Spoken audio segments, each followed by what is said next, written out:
É a rede de crime internacional de crescimento mais rápido que o mundo já viu. Já ultrapassou o comércio de armas ilegais e logo vai superar o tráfico de drogas. E quer saber por quê? Um pacote de pó só dá para vender uma vez. Mas uma criança é vendida 10 vezes por dia. Os filhos de Deus não estão à venda. Há quanto tempo faz isso? Já faz 12 anos. Quantos pedófilos já pegou? 288. E quantas crianças achou? Timoteo, tú rescatas niños, ¿verdad? ¿Puedes ayudarme a encontrarla? Te lo prometo. Somos da Segurança Nacional. Sabe que não podemos sair resgatando crianças hondurenhas na Colômbia.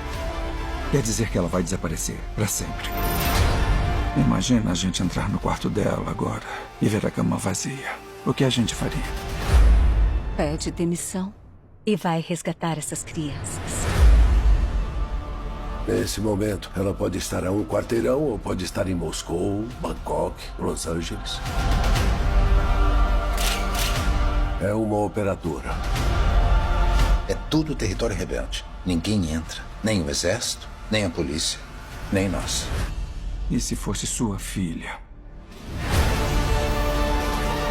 Não tem ninguém para ajudar a gente. Estarão sozinhos. E esse trabalho está me despedaçando. E essa é minha única chance de tentar juntar os meus pedaços.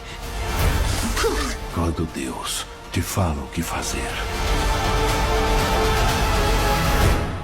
você não pode hesitar.